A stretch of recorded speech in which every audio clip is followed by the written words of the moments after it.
السلام عليكم ورحمة الله وبركاته أبنائي وأحبائي بريب 1. أهلا وسهلا بكم. رجعنا تاني مع ليسون جديد في يونت 1 عنوانه Sets and Their Operations. الدرس ده كان موجود في المرحلة الابتدائية زمان، لكن هم حطوه في المنهج الجديد لأنه له علاقة باللي جاي. عشان أنت تفهم الدرسين اللي جايين إن شاء الله لازم تركز قوي على الدرس ده. درس سهل إن شاء الله وبسيط، هنحاول نلخصه عشان كل ما تحل أكتر كل ما هتثبت في دماغك المعلومة أكتر. sets. تمام. لما يجيب لك رسمه بالشكل ده ويكتب لك فيها numbers بالشكل ده، مثلا 5 8 2 مثلا، ويروح كاتب على السيركل دي او الشكل ده لتر كبير اسمه اكس، يبقى انا عندي حاجتين كويسين قوي دلوقتي: حرف كبير اكس او واي او زد او اي او بي كابيتال لتر، وعندي شكل، الشكل ده جواه نمبرز وممكن يبقى جواها لترز. الرسمه دي على بعضها اسمها ايه يا ولادي؟ اسمها فين دايجرام. وهنا فين مش قاعده ولا حاجه، فين ده اسم العالم اللي اخترع الحاجه الكبيره قوي دي، ان هو يحط النمبرز جوه شكل. ممكن الشكل ده عادي يكون بكده واكتب جوه منه النمبرز عادي جدا، مثلا 5 و8 و2، وبدل ممكن يسميها اكس برضه، ممكن يسميها واي او اي حاجه. يبقى الشكلين دول اسمهم ايه؟ فين دايجرام. بنكتب جواهم يا نمبرز يا بنكتب جواهم ليترز. تمام؟ تمام. في شكل تاني لكتابه النمبرز غير الشكلين الاثنين دول او الطريقتين الاثنين دول. قال لي ممكن اكتب كده، نعمل 5 ونعمل كوما ونعمل 2 ونعمل كوما ونعمل ال8 بس خلاص. لا يا مستر، عايز نعمل لهم حمايه من بره بالشكل ده. عملنا لهم حمايه بالشكل ده، البارانيسيس دي لازم تبقى بالشكل ده بالظبط كده، ونكتب الاسم بتاع الست او نكتب الاسم بتاع الحاجه دي اللي هو الاكس اللي عندي. طيب الشكل ده اسمه ايه يا ولاد؟ اسمه الليستنج ميثود. الليستنج ميثود في التعبير عن السيتس. بنعمل ايه؟ بنكتب كل نمبر لوحده او كل ديجيت لوحده، ما بين كل ديجيت وديجيت بنعمل كوما، بنعمل بارانيسيس بره، بنكتب الايكوال وبنكتب الاسم بتاع الحاجه بتاعتنا اكس او واي زي ما جايبها لي. تمام؟ يبقى الطريقه دي في الكتابه اسمها الليستنج، الطريقه دي اسمها الفين دايجرام. طيب مستر لو في طالب كتب كده، كتب 2 الاول وبعد كده 8 وبعد كده 5، احسبها له صح؟ برضه صح، لان مش لازم في السيتس نعمل ترتيب معين. اي حاجه الكبير الاول الصغير الاول، اي حاجه تكتبها جوه السيتس اهم حاجه يكون فيه الكوما بتاعتنا، واهم حاجه يكون فيه البارانيس بتاعت الايه؟ الست. تمام. طيب لو في طالب كتب كده x equals وكتب 2 وكتب 8 وكتب 5 وكتب 8 تاني، كده يبقى صح ولا غلط؟ لا كده غلط، مش مظبوط. ليه يا مستر؟ لاحظت ان احنا زودنا حاجه كانت موجوده قبل كده.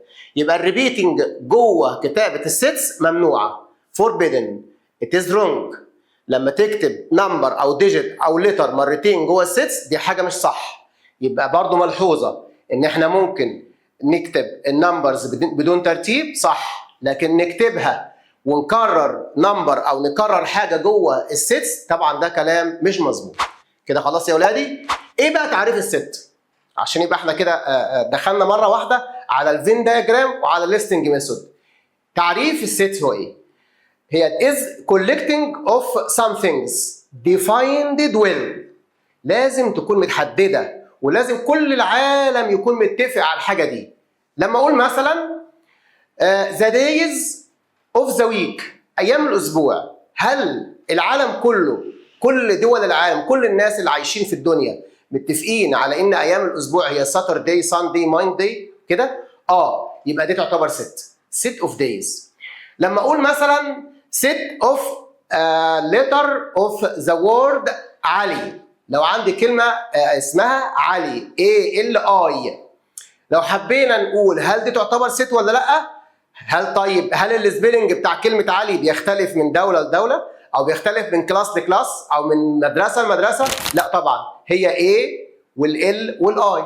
يبقى الليترز بتاعت الوورد علي بتكون ست. لما اقول ساوث، نورث، ايست ويست، الشمال والجنوب والغرب والشرق، هل الحاجات دي بتكون سيتس؟ طبعا، لان دي حاجات متفق عليها في العالم كله ما فيهاش اختلافات، مش بنقول راينا فيها، ثابته.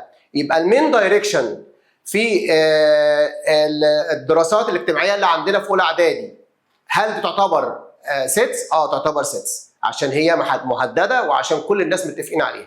لما تقول بقى the smart boys in the class، smart boys، السمارت اللي هو الذكي، الذكاء ده حاجه ممكن كلنا متفقين عليها، ولا ممكن انا شايف ان محمد ذكي، واحد تاني شايف لا علي اذكى منه، واحد تاني يقول لك لا انا عندي ابراهيم اذكى من الاثنين.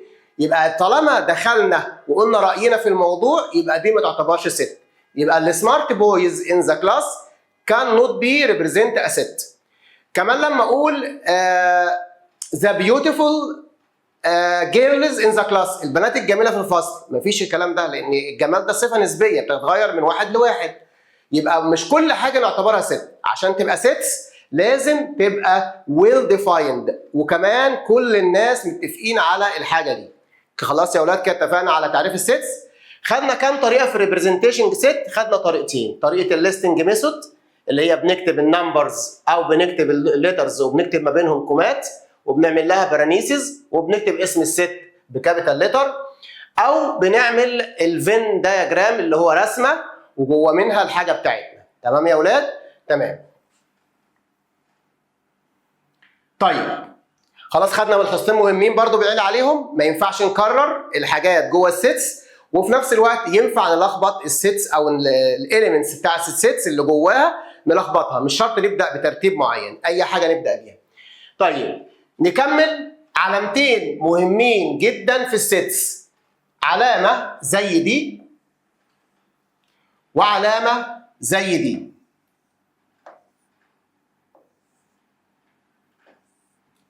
تمام. لو جه قال لي سي مثلا الست اللي جواها 3 و4 وعمل سبيس وكتب لي الست اللي جواها 3 و5 و4 و8، دي ست فيها 2 نمبرز ودي ست فيها 4 نمبرز. انا بشوف انهي واحده في الاثنين هنختارها نحطها ما بين التو سيتس عشان تبقى الانسر صحيحه. بص يا حبيبي، بص للنمبر ده، موجود هناك ولا مش موجود؟ موجود. بص للنمبر ده، موجود ولا مش موجود في الست الثانيه؟ موجود. يبقى كل الست الاولى موجوده داخل الست الثانيه، يبقى نختار لها العلامه دي، والعلامه دي لما نيجي نقراها نقول سب 6. يبقى بالعربي كده دي جزء من دي الصغيره ودي الكبيره. طيب نمبر 2، لو جاب لي ست 3 و4 وجاب لي ست تانية اسمها 3 و5 و8 و9، هنا في 3 هنا في 3 هنا في 4 هنا مفيش 4، يبقى العلامة دي ما بقتش تنفع خلاص. هنحط العلامة التانية دي ما بينهم وبنشطب عليها كده وبنقول عليها not subset. ليه بقى نوت سبست؟ عشان فيه نمبر واحد او اليمنت واحد موجود في الست الاولى ومفيش زيه في الست الثانيه. تمام؟ طيب يا مستر لو جابها لي بالشكل ده بقى 3 4 3 4، ساعتها هنقول 3 موجوده مرتين، 4 موجوده مرتين، يبقى الست الاولى موجوده كلها في الست الثانيه، يبقى ممكن نكتب العلامه دي زي ما خدنا قبل كده، لان مفيش حاجه مش موجوده، ال3 موجوده وال4 موجود. طب يا مستر دي ما فيهاش زياده، يعني ال3 موجوده هنا وهنا وال4 موجوده هنا وهنا ودي كمان ما فيهاش زياده، يبقى المره دي ممكن نكتب ايكوال ما بينهم. يبقى لما يكون التو سيتس زي بعض في كل حاجه النمبرز اللي موجوده هنا موجوده هنا، يبقى ممكن نختار سبست وممكن نختار ايكوالز. يبقى امتى بيكون تو سيتس ايكوال؟ لو كان فيه كل النمبرز او كل الاليمنتس اللي هنا هي بالظبط بدون زياده او نقصان في الست الثانيه. تمام؟ تمام. طيب نفس العلامه اللي فاتت بس هنزود شرطه في النص. نفس العلامه اللي فاتت وهنزود شرطه في النص وبنشطب عليها كده. تعال نشوف. لو عندي نمبر زي 3 وعندي 6 زي ال 3 وال 4 وال 5، تمام، وعايز نختار علامه من الاثنين دول، هل ال 3 دي موجود زيها بالظبط هنا ولا مش موجود؟ موجود، يبقى نختار العلامه دي. ودي هنقراها بيلونج، دي لونج. تمام يا ولاد؟ يبقى في اختلاف بسيط ما بين العلامه بتاعه البلونج والعلامه بتاعه السبست. على جنب كده ادي علامه البلونج 3 سنات، وادي علامه السبست سنتين. اوضحها لك بشكل تاني.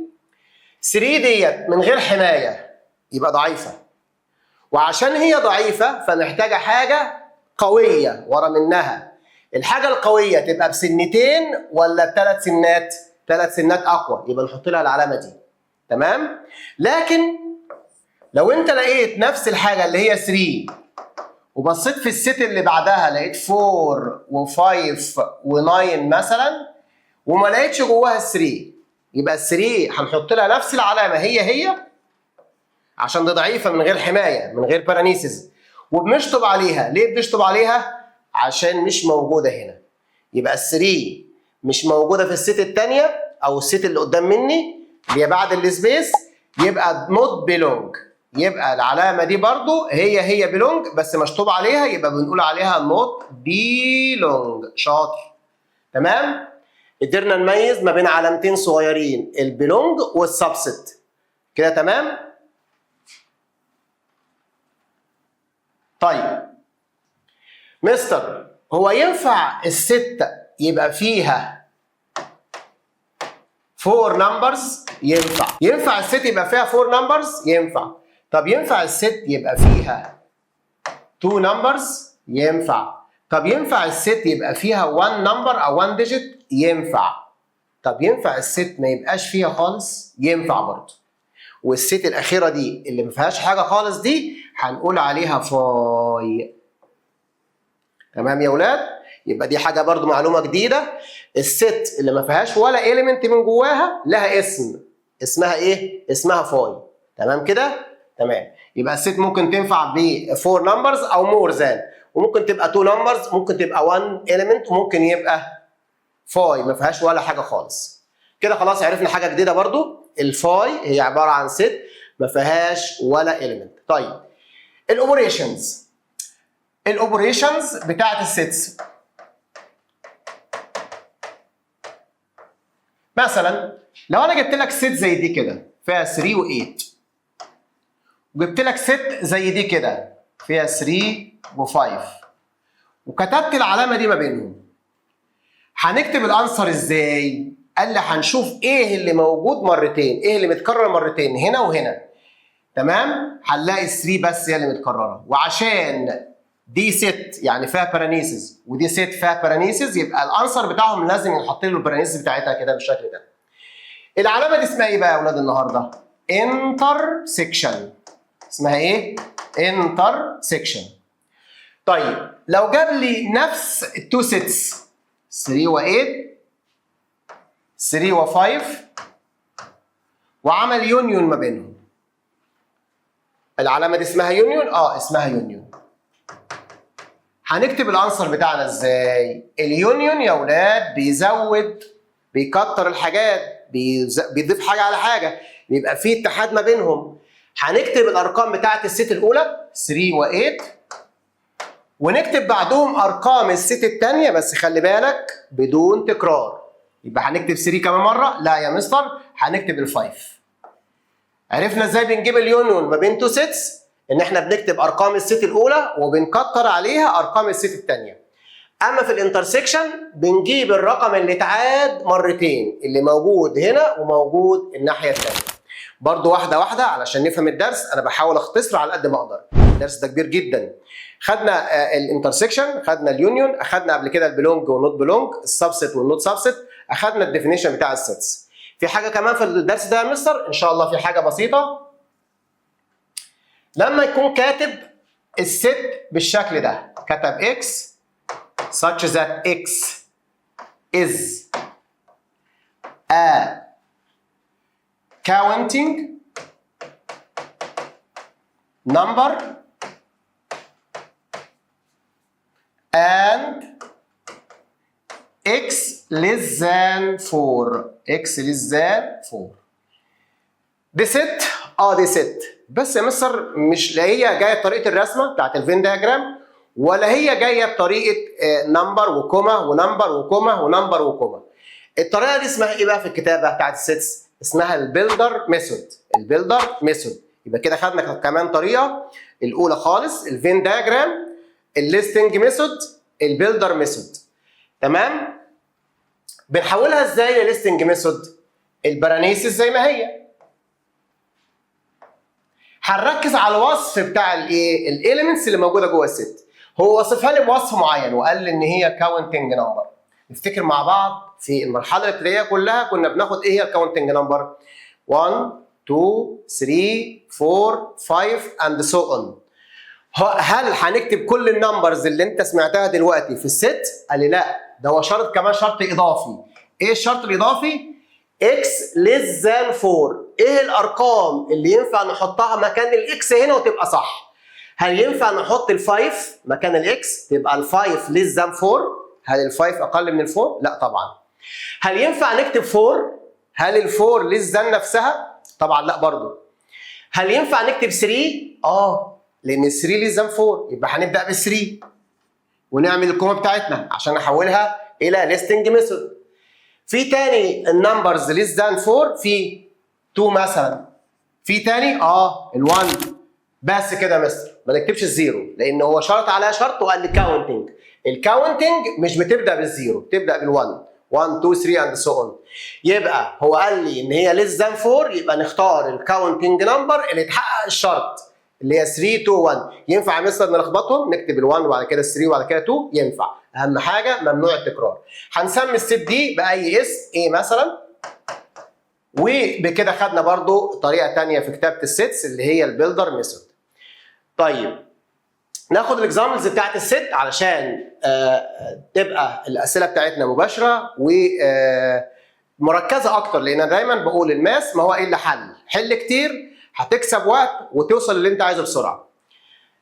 نمبر 1 يوز ذا اوبوزيت فين دايجرام. حفظنا خلاص ان الرسمه اللي جواها ارقام دي اسمها فين دايجرام، بس هو هنا المره دي كتب لي 2 سيركلز، دايرتين او شكلين، شكل اسمه A والشكل الثاني اسمه B.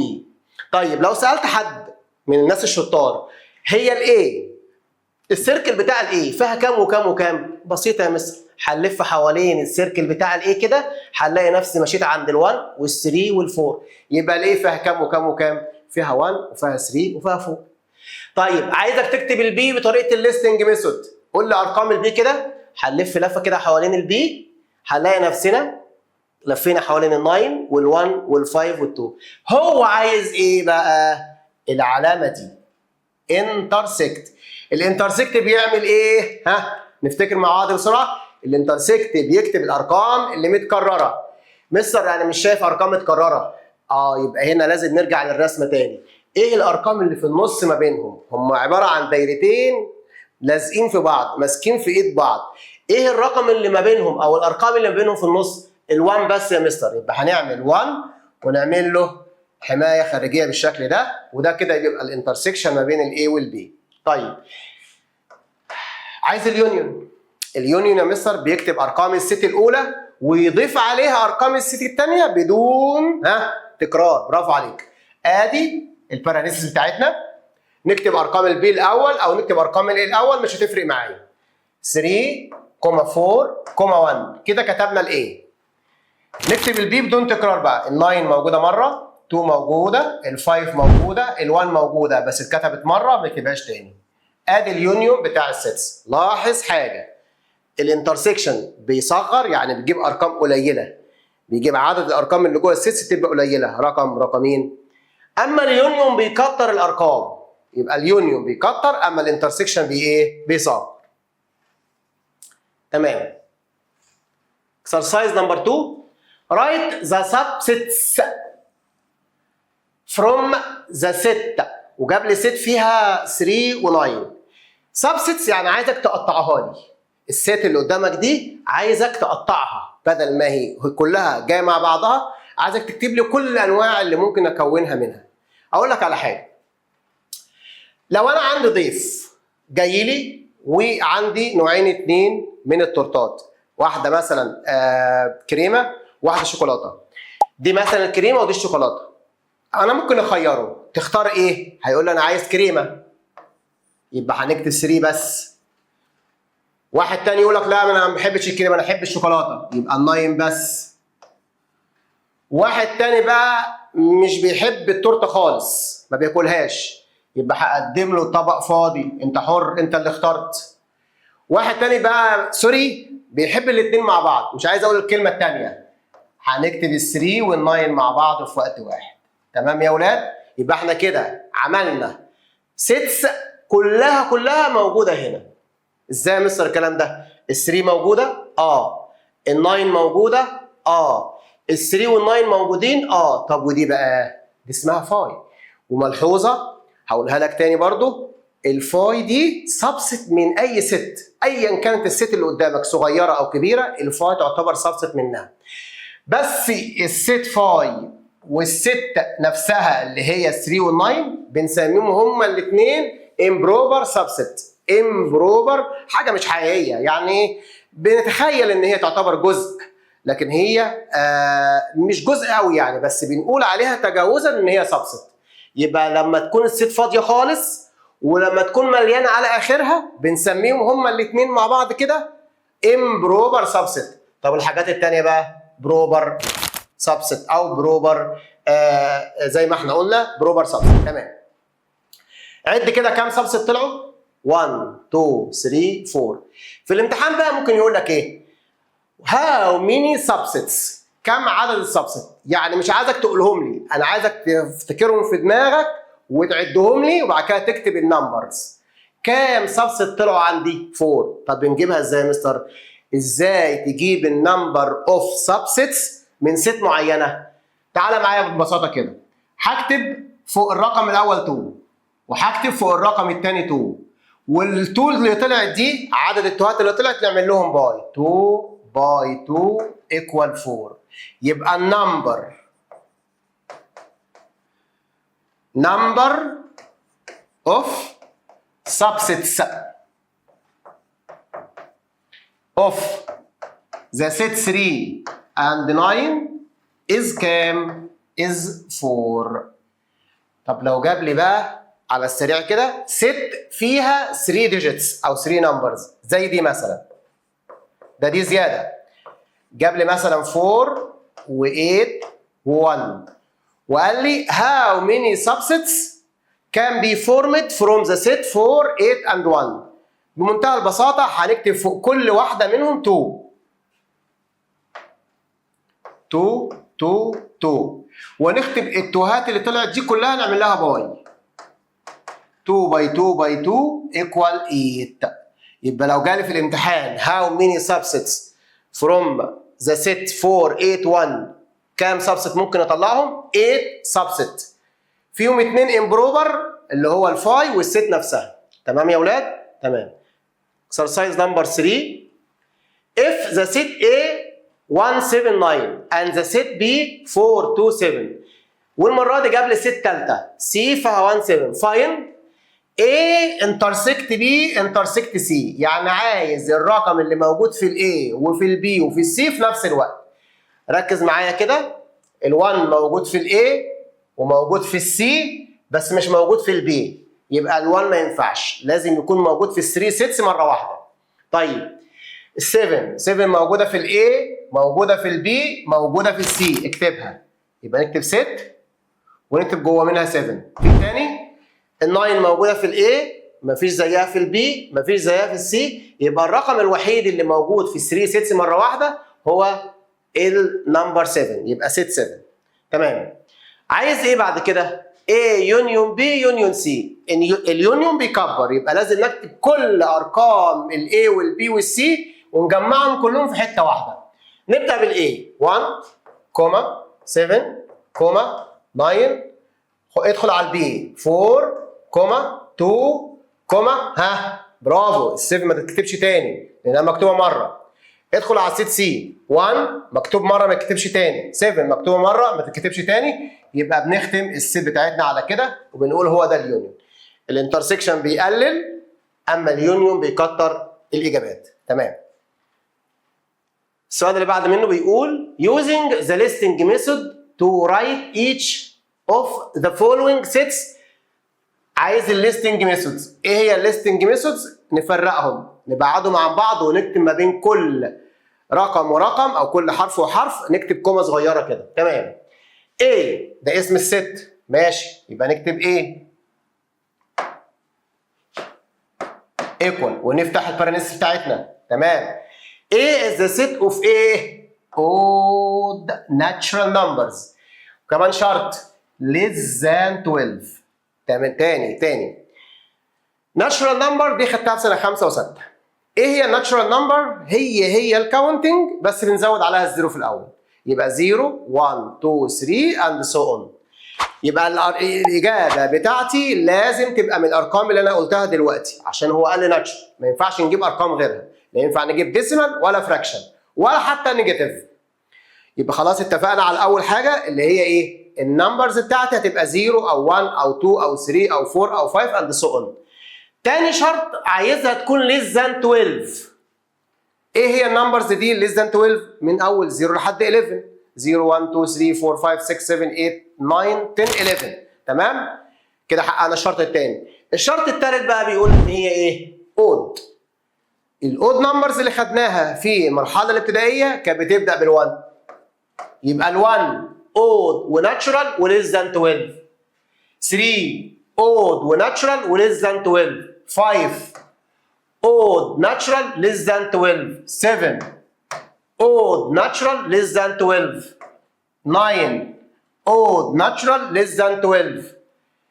11 odd وناتشورال وليس ذان 12. خلاص كده خلصنا. قلنا كل الشروط اللي تنفع مع المساله بتاعتنا، كتبنا النمبرز بتاعتنا اللي تنفع معاها اللي هي 1 3 5 7 9 11. كتبنا بين كل رقمين كوما. السؤال اللي بعده جايب لي مسألة x equal x such that x belong to z. z اللي هي الانتجرز. x greater than -3 where z is the set of integers. تمام، هو معرفها لك وكاتبها لك. الطريقة دي في الكتابة اسمها ايه؟ طالما ما فيهاش رسمة يبقى مش فين دياجرام.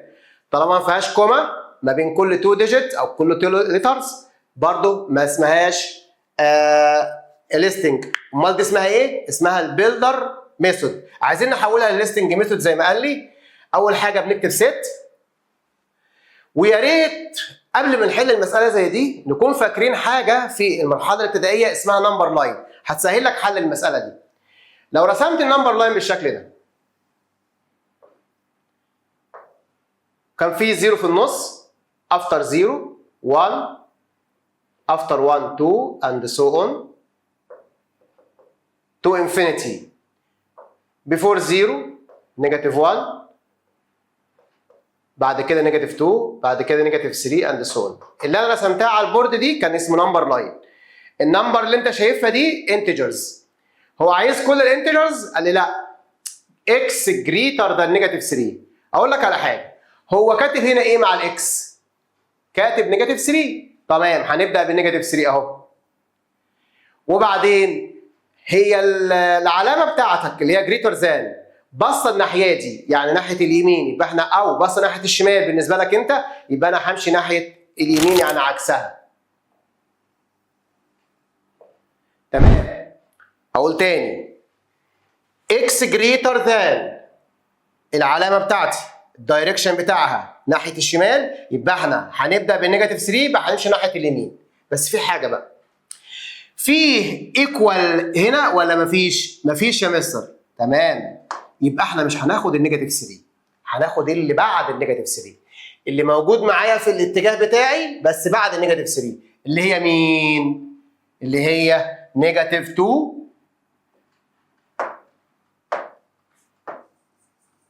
نيجاتيف 1 0 1 2 and so on. تمام؟ تمام. نبدا. يبقى نيجاتيف 3 مش هتنفع معايا. ليه مش هتنفع معايا؟ عشان مفيش ايكوال. هو عايز اللي جريتر ذان نيجاتيف 3. افتر نيجاتيف 3. ايه اللي بعد نيجاتيف 3 وانت ماشي ناحيه اليمين؟ نيجاتيف 2. يبقى نبدا بنيجاتيف 2 ونعمل القوه بتاعتنا عشان تبقى ليستنج ميثود. نكتب نيجاتيف 1، نكتب نيجاتيف او نكتب الزيرو، نكتب 1. مستر هي النمبرز دي مش هتخلص، ملهاش نهايه. يبقى هنكتب بوينتس كده اهو وبنقفل البارانيس بتاعت الست. طب الست ديت ملهاش انفينيت، ما نقدرش نعدها، ما نقدرش نوصل للنهايه بتاعتها، فدي هنسميها بقى ايه؟ انفينيت ست. يبقى امتى بنقول على الست انها انفينيت؟ اذا كانت ما اقدرش اعمل كاونتنج للاليمنتس بتاعتها، ما اقدرش اجيب لها نهايه، اسمها انفينيت ست. طب لو قدرنا نعد الست الاليمنتس اللي جواها، طلعت 10 اليمنتس، طلعت 5 اليمنتس، 4 اليمنتس، طالما تقدر تعمل كاونتنج للاليمنتس اللي جوه الست هنسميها فاينايت ست. تمام يا اولاد؟ اللي بعد كده بيقول لي find the value of x in each and y in each of the following. عايز الاكس والواي اللي موجوده عندك. كل المساله عباره عن ارقام. 2 ده رقم، 3 رقم، لكن الاكس الوحيده اللي ما هياش رقم تبقى ايه؟ يبقى حاجه منهم، يا اما الاكس هتكون 2 يا اما الاكس هتكون 3. حاجه من الاثنين مالهاش ثالث. هو بيجيب لك نمبرز بره ونمبر جوه وجيب لك اكس بره او جوه، يبقى الاكس دي ده نمبر، يا اما هيبقى اي حاجه من اللي موجودين. ايه اللي موجود عندي؟ 2 او 3. بس يا مستر ما ينفعش نكتب ال 3، ما ينفعش نحط مكان الاكس 3 عشان هيبقى فيه تكرار. يبقى الحل الوحيد ان احنا نختار مين؟ 2. يبقى الاكس هنا equals 2. تاني يا اولاد، نمبر 2 y belong to the set of 2 3 5. y is a factor of 9. factor of ايه؟ 9. تعال تاني، الواي بتاعتي وادي النمبرز اللي مكتوبه، يبقى الواي ممكن تبقى ب 2، الواي ممكن تبقى ب 3، الواي ممكن تبقى ب 5. الواي ده حرف و2 و 3 و 5 دي نمبرز، يبقى الليتر ده ممكن يحل محل اي حاجه من دول. بس هو شرط عليا شرط، قال لي فاكتور اوف 9. مين في ال 3 نمبرز دول اقدر اجيب منه ال 9 من التيبل؟ تيبل كامل يقدر يجيب لي ال 9؟ تيبل 2 لا يا مستر ما ينفعش 2 باي حاجه تدينا 9. تيبل 5 لا برضه يا مستر، مفيش غير هو تيبل 3، لان ال 3 تعتبر فاكتور لل 9 عشان 3 باي 3 ايكوال ايه؟ ايكوال 9. يبقى الحل الوحيد للواي هنا هو مين؟ 3. المساله اللي بعدها y و5 as a set equals 7 و x as a set. يبقى الاثنين دول equals ايه؟ equals. هو هنا كاتب y. ايه الارقام المتاحه بالنسبه لواي؟ يا اما 5 يا اما 7. بس يا مستر لو كتبت مكان الواي 5 ينفع؟ ما ينفعش يا مستر عشان جنبها 5 يبقى في تكرار. يبقى الواي مالهاش غير حل واحد بس اللي هي ال 7. يبقى الواي ايكوال 7. طيب الاكس، الاكس لها ايه؟ حلين برضه، يا اما الاكس تبقى ب 5 يا اما الاكس تبقى ب 7. بس برضه شكلها مش حلو، مش طريقه يا مستر بعد ما علمتنا كل ده نختار ال 7 عشان يبقى فيه تكرار. لا يا مستر صعب قوي. يبقى الاكس ما تنفعش تكون ب 7، امال الاكس تنفع تبقى بكام؟ الحل الوحيد ليه هيكون ب 5. يبقى الاكس ب 7 والواي بايه؟ والواي ب 5.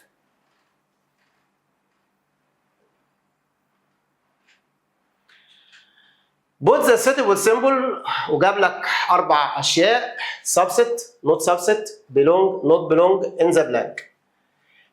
الست دي حمايه للارقام 2 و 3، يبقى دي قويه. طالما محميه يبقى قويه، والقويه تحتاج حاجه قويه ولا ضعيفه؟ ضعيفه. ايه الضعاف عندي اللي لها سنتين؟ دي ودي. طيب مستر لو 2 موجوده و3 موجوده يبقى نختار دي. وفعلا ال2 موجوده وال3 موجوده، يبقى نختار سبست. يبقى ليه اخترنا سبست؟ ما اخترناش بيلونج عشان الست الاولى عندها حمايه، وعندها حمايه يعني ايه؟ قويه، والقويه مش محتاجه حاجه قويه، محتاجه حاجه ضعيفه، والحاجه الضعيفه يبقى لها سنتين بس. تمام يا اولاد؟ تمام. بي نقط بي وسي، هل البي عندها حمايه خارجيه؟ لا ما عندهاش حمايه، يبقى دي ضعيفه، وطالما ضعيفه يبقى نختار لها حاجه من الاثنين، حاجه قويه، يا اما اللي هي ب3 سنات يا اما اللي ب3 سنات وعليهم شرطه اللي هي نوت بلونج. البي موجوده يبقى نختار لها بلونج، موجوده. تمام. نمبر 3 بنحلها واحنا مغمضين خلاص. فاي تعتبر از ان امبروبر سبست، يبقى نختار لها سبست على طول واحنا مغمضين. فاي طالما جت في الاول ملهاش غير حل واحد بس، سبست. ما تنفعش دي، سوري، ما تنفعش لا النوت بلونج ولا البلونج ولا النوت سبست، تنفع حاجه واحده بس، سبست بالنسبه للفاي. طيب المساله الرابعه فيها تركايه صغيره. كتب لي نمبر على بعضه اسمه 2 فيفثس، ده فراكشن. واحد يقول لي يا مستر طب ما 2 موجوده وال5 موجوده، لا انا عايز الفراكشن 2 فيفث ده، هل ده 2 فيفث؟ لا. هل ده 2 فيفث؟ برضه لا. يبقى ما ينفعش ال 2 فيفث تكون موجوده جوه، خلاص؟ طب ال 2 فيفث ضعيفه ولا قويه؟ اذا كان عندها حمايه من بره تبقى قويه، ما عندهاش يا مستر حمايه تبقى ايه؟ تبقى ضعيفه، وطالما ضعيفه يبقى نختار لها حاجه قويه، يا اما دي يا اما دي. مستر طب ما هياش موجوده اصلا، يبقى نختار لها الثانيه على طول، نوت بيلونج. تمام؟ نوع تاني من الاسئله بيقول لي complete if A is a subset of B then A intersect B، A subset من B، يبقى مين الكبيره؟ البي. طب اليونيون بيكبر ولا بيصغر؟ اليونيون بيكبر. عرفت منين يا مستر ان البي هي الكبيره؟ حبيبي العلامه دي بص على البي، بص عليها يبقى هي عشان كبيره، بص عليها عايزه تاكلها عشان هي الكبيره، يبقى البي هي الكبيره. اليونيون بيكبر يبقى هيحط لي حاجه كبيره اللي هي البي. والانترسكشن بيصغر يبقى يحط حاجه صغيره اللي هي الاي. يبقى لو الاي سبست من البي يبقى الاي انترسكت بي ايكوال اي، والاي يونيون بي ايكوال بي. سؤال تاني. if set of 0 subset of 2x و 5 then x equal، الحرف الوحيد اللي موجود عندي هو مين؟ الاكس. يبقى الاكس يا اما ب 5 يا اما 2 يا اما 0. تعال نجرب واحد واحد. هل ينفع نكتب 2 مكان الاكس؟ طبعا صعبه يا مستر، هتبقى في تكرار. هل ينفع نكتب 5 مكان الاكس؟ برضه صعبه. يبقى الحل الوحيد عشان تبقى الزيرو موجوده جوه لازم الاكس تتبدل وتحط مكانها كام؟ 0. يبقى ال5 غلط و2 غلط والزيرو هو اللي صح. مساله ثانيه. if set 2 subset وشطب عليها يبقى not subset وكتب 5 واكس then x cannot be. خد بالك من دي عشان هنعكس. can be غير cannot be. can be يبقى الحاجه اللي موجوده، cannot be يبقى هنعكس الحاجه اللي موجوده. هي الاكس حرف وال5 رقم و2 برضه رقم، يبقى الاكس هتبقى حاجه من الرقمين دول، بس هو عكس وكتب كان نوت بي، يبقى ما ينفعش الرقمين دول بالتحديد، لا 2 تنفع ولا ال5 تنفع، اي حاجه غير ال2 وال5 تنفع معايا في الحل. تمام؟ تمام. اخر سؤال choose the correct answer. if the set of A equal 2 5 8 then which of the following is correct؟ مين اللي في دول صح؟ حاجه حاجه بقى، هنبدا بايه؟ نستبعد او نمشي مع الحاجه الغلط نشيلها الاول. دي عندها حمايه والحمايه يعني قويه وهو حاطط حاجه قويه، يبقى ده حله مش مظبوط. لان المفروض لو 2 ومعموله حمايه كده نختار حاجه ضعيفه اللي هي سبست اور نوت سبست.